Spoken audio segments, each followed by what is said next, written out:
Today we're making one of my favorite pasta salad dishes. This is an asparagus pasta salad with goat cheese, lemon, sun-dried tomatoes, and toasted walnuts.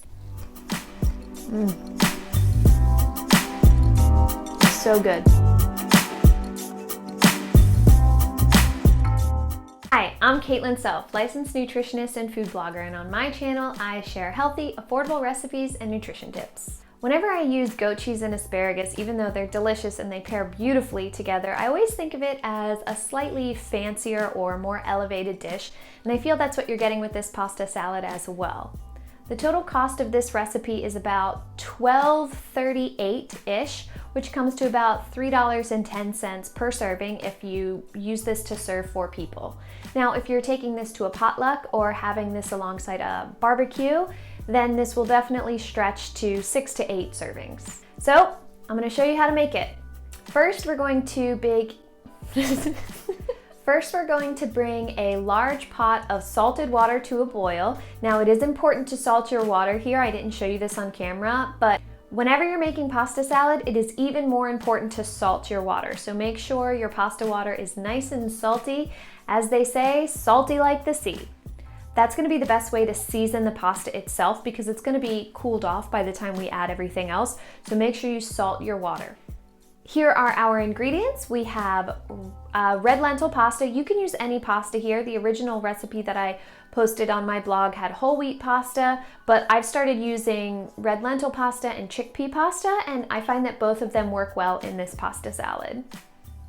While the water for the pasta is boiling, let's get the rest of our ingredients ready. For the sun-dried tomatoes, mine are packed in oil today, and I find the easiest way to remove them is by using chopsticks, so that's a nice little trick for you there. You can just chop them up into whatever sizes you prefer. Slices, strips, or chunks work well here. Now, when it comes to asparagus, I always learned growing up, and you may have learned this as well, that you want to find the breaking point and break the asparagus there, and that is how you know how much to get rid of from the bottom.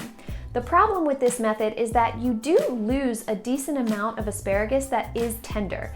So usually what I recommend is if you just cut off the bottom ½ inch or so and you still find that it's sort of woody, you can actually peel it. Now, I mean, how many people really have time to peel individual strands of asparagus? So if that's not gonna work for you, you can kind of eyeball it and cut, each piece where you think it makes sense. So you do whatever works for you, makes sense for you in your home. I recommend cutting your asparagus into approximately 1-inch pieces. I like them to be around the same size as the length of the pasta that you're using. For the walnuts, we're going to be toasting these on the stove. I usually recommend buying walnut halves and pieces that you can find in the baking section or in the nut section at Trader Joe's, simply because they tend to be significantly cheaper. The walnut pieces I have here are larger, so I'm just gonna break them up, or you can chop them up a little bit as well. The goal is we just want them to be small enough that they'll mix well with the salad so you don't just get one gigantic piece of walnut. And for the walnuts, we're actually just going to toast them on medium-high heat. I don't recommend walking away from this. You should be able to do it pretty quickly. It only takes maybe 1 to 3 minutes depending on the type of stove and pan that you're using. I would just keep a close eye on them because they can easily go from not quite done to being burnt. Okay, water is boiling, time to put the pasta in the water. Again, if you haven't salted that water, go ahead and salt it now. And we are going to cook this pasta for 2 to 3 minutes less than what your box says. Depending on the type of pasta you're using, whether it's lentil, chickpea, whole wheat, etc., the cooking time will vary. The reason we're doing this is because we're going to add this asparagus to the same pot for the last few minutes of cooking.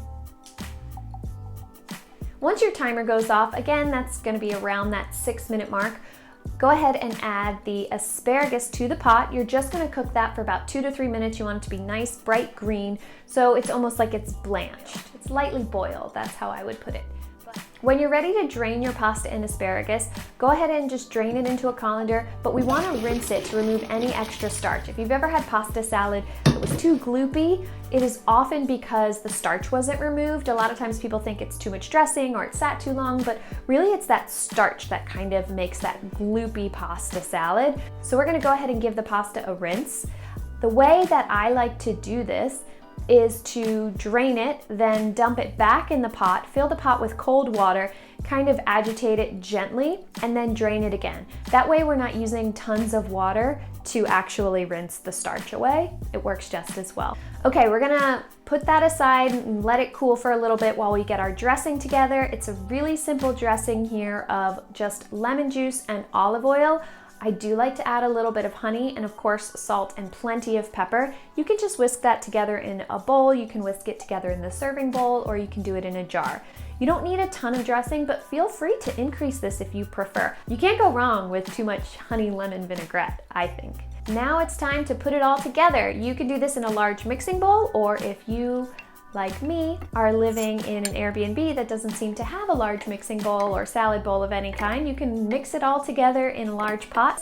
When it comes to the goat cheese, half of the goat cheese is going to contribute to this dressing. It's going to make it kind of creamy. So you want to add the half of the goat cheese and stir that really well until it kind of dissolves and almost disappears into the pasta salad. Then when we're ready to serve it or when we're ready to pack it up, you can just put chunks of the remaining goat cheese kind of on top. So you get the combination of kind of this creamy, somewhat melty goat cheese flavor that permeates the entire dish, plus some larger pieces of goat cheese as well. Make sure you taste it while you're mixing everything together. See if you need more lemon juice, salt, pepper, etc.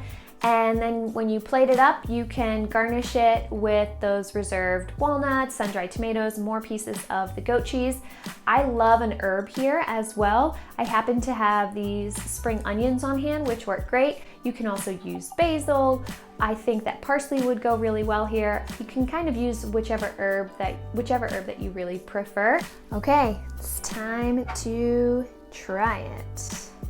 You gotta get a little bit of everything in there. It's so good.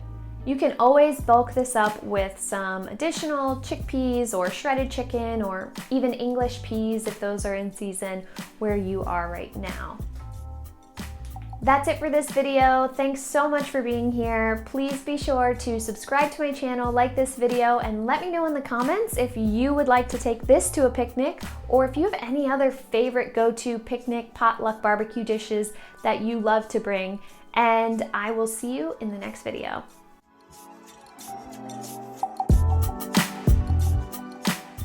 Hi.